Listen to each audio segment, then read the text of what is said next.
afternoon, everyone, and thank you for coming. My name is Chief Shon Barnes, S-H-O-N-B-A-R-N-E-S. I have the privilege of being the Chief of Police for the Madison Police Department. The purpose of our press conference today is to talk about or to give an update on our weekend. It was my intention with the previous press conference that we had on Friday to have a safe and fun holiday 4th. I believe we had that. There were some incidences that we want to update our public on, beginning with on Thursday. We had a vehicle accident involving a pedestrian on East Washington Street, something that has been of concern to a lot of people. It's important to note that we've directed our traffic resources specifically to that area to do traffic enforcement and try to curb those incidences. In addition, on July 4th, officers were dispatched at 1:39 a.m. to the 1700 block of Osgood Road in reference to shots fired. There they encountered a 31-year-old female who was located with a gunshot wound. The victim was transported to local hospital for her injuries, and she later succumbed to those injuries. It's important to note that a person of interest was taken into custody in another state. On July 5th, officers responded at approximately 12:41 a.m. to the 4500 block of Verona Road for shots fired. A 23-year-old male was located with serious injuries. Officers began life-saving measures, and the victim was transported to a local hospital where he succumbed to his injuries. I have with me Captain Dan Nell, who is our captain of our Criminal Investigations Division, who will provide a further update on these, followed by some comments from some of our guests. Captain Nell. Thank you, Chief. Reference the 1700 block of Ansgar. That was July 4th, as the Chief mentioned, at I believe it was, you said 1:39 a.m. I believe it was 1:39 a.m. So that victim didn't succumb to their injuries until several hours later. As the Chief mentioned, there is a person of interest in custody for that crime on an unrelated charge, and that is out of state. So our violent crime unit is handling that investigation, and they're working with that jurisdiction to arrange further investigation in that matter. So, reference the second incident that the Chief mentioned at Verona Road, 4500 block of Verona Road. That subject had been a passenger in a vehicle, and the shooter in that case attacked the subject in that vehicle. The victim was transported, however, and did succumb to the injuries at the hospital. Again, the violent crime unit is also investigating that incident currently. Like I mentioned, the Ansgar, they're also investigating that. They're both still ongoing investigations at this time. At this time, we'll hear from Sheriff Barrett. Thank you. Good afternoon. I'm Dane County Sheriff Calvin Barrett, and that's K-A-L-V-I-N-B-A-R-R-E-T-T. I'm here to inform the community that the Dane County Sheriff's Office is here to assist and support the Madison Police Department in any way possible or any way that is needed to ensure the safety of our communities.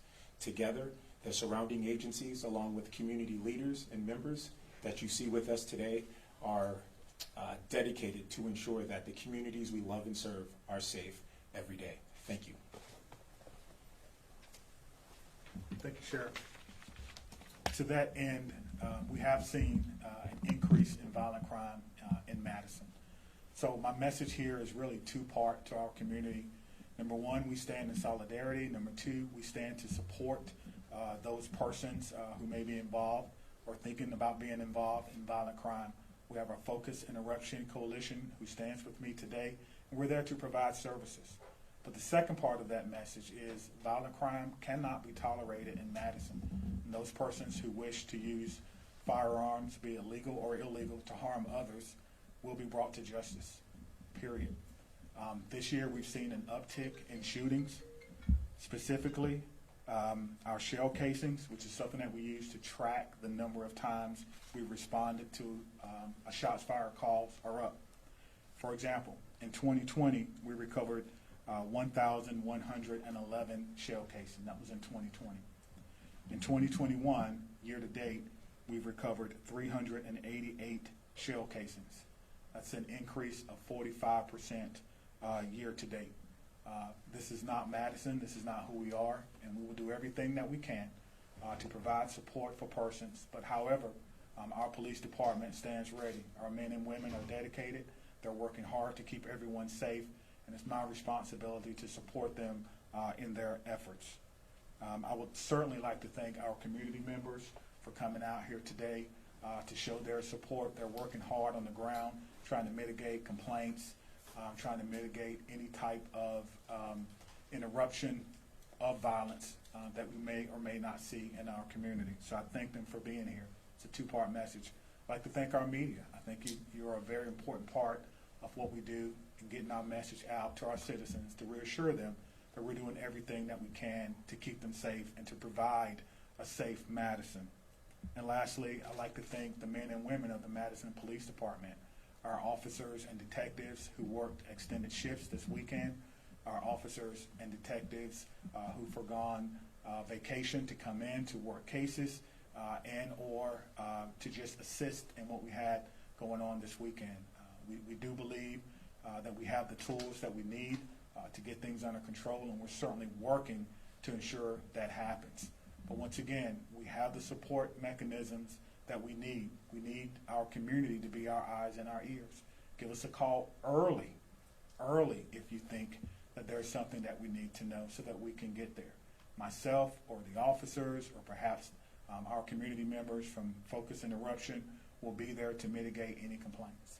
But the other message is, if you do pick up a gun and you think it's a good idea to hurt someone in this community, we will investigate that case and bring you to justice. That's part of our responsibility to make sure that we have a safe Madison. If there's anyone who has information about any of these incidences that we talked about today, you're encouraged to call Crime Stoppers.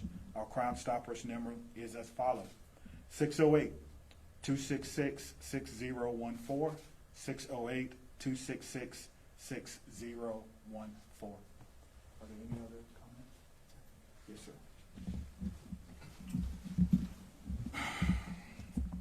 The violence. My name is Anthony Cooper, ANTHONY COOPER. I'm the CEO for Focused Interruption. The violence in our community, it needs to stop. We need to work together as a community when we do know that there are challenges among each other, when there are challenges among our young folks, our parents that who know things that are going on. It's time for us to stop being silent among each other and work together to make sure that this does not happen again. We had 2 lives that were lost this weekend. We're tired of it. You all should be tired of it as well, and I know many of you are. It is about stop the violence. It's a cliche that makes it sound, but that is exactly what it is. Well, this is senseless. It's not only just the fact that that person who just lost their life. It's a web. That kids now they lost their father or they lost their mother, uncles. Now are in prison. These are the challenges that we're having in our community. Only all of us together are going to be able to change what is happening. And it saddens me. There's no other real way of saying it. Because now someone else that we have to figure out a way how to bury them because of a senseless act of violence. Thank you so much. Are there any questions? Chief, I don't know if this would be for you or for the captain. Can you give us any sense as to whether what happened on Onsgard Road was an act of domestic violence, or was it related to perhaps some sort of a transaction involving drugs? Can you give us any sense of that? Yeah, at this point, we're investigating it as an act of domestic violence. Yes, the the person of interest that is in custody was known to the victim. Can you say if that person is a male and what state? If he was a male? Yes, he is a male, and we're working with an agency in the state of Indiana. On the homicide yesterday, are you getting cooperation from any witnesses? Do you have a suspect description at all? At this point, we don't really have a suspect description that we're going to be releasing because we're still actively investigating that. And we are getting some cooperation from some witnesses. There are other witnesses that we need to track down. Can you say anything more about what led to it? Well, at this point, we're still investigating that. We're not quite sure what led to it. Captain, with regard to the Onsgard Road incident, was there any history of contact between the Madison Police Department and either the victim or this individual, this person of interest? Yes, Madison Police had contact with both subjects previously. Can you characterize that contact with them? Did you arrest them on occasion, or one of them? No, the Madison Police have not arrested either subject to my knowledge. I could be wrong on that, but to my knowledge, both the victim and the person of interest had several contacts with another agency within Dane County. It was only recently that they moved to Madison. And what was the nature of that contact? The Madison contact? Well, you said they recently had contact with another agency in Dane County. Oh, they had. I believe they lived in another jurisdiction, so I had several contacts with that jurisdiction. I don't know the nature of all those contacts. I know the nature of the Madison Police contact from 2021 was it did not involve an arrest, but it was a domestic disturbance call. Was there a restraining order that followed? Was there department intervention beyond responding to the call? Department intervention? Madison Police Department. I do not believe so. I believe the person of interest, though, did have some rules related to his supervision that prohibit him from having contact with the victim. Chief Barnes, I have a question on the East Washington incident from Thursday. You mentioned that you increased patrol. Could you elaborate a little bit further on times of day, numbers of patrols, give me a little more details about exactly how patrol or any kind of enforcement has increased after the Thursday incident? Sure. So we currently, before the Thursday incident, had our district strategic plans, and a big focus for both districts was traffic enforcement along East Washington Street. So what we try to do is look at our data to see when we're having our crashes, and so we make adjustments midway. It's important to note that after Thursday, the traffic enforcement safety team will be out there primarily during the daylight hours. However, they have the ability to adjust those hours as we see fit. And Chief, this doesn't go back too far, but in June, you had referenced that you wanted your captains to work with analysts in the department to try to find out if there was some correlations or any indicators with regard to gun violence that could be helpful. Have you received any preliminary feedback from your captains in regard to that? Yeah, we did have an assessment meeting about a week ago. Obviously, these incidents had not happened then, so we really didn't have any new information to update. But obviously, we're updating the information daily as we get information regarding this particular incident or any pop-up incidents that may occur. Chief, you spoke before about the number of casings you recovered. I know you do those quarterly reports that track a lot of those metrics. And I know in the first quarter, you were reporting increases like shots fired called. Are you seeing that same trend in the second quarter? No, I don't know if you compiled all the numbers yet. I'll have to get back with you on that. I don't want to misspeak on the data, but I can certainly get back with you on that. Thank you for coming. If you have any one-off questions or one-off interviews, I'm sure some of my participants will be more than welcome to take those questions for you. Thank you for coming.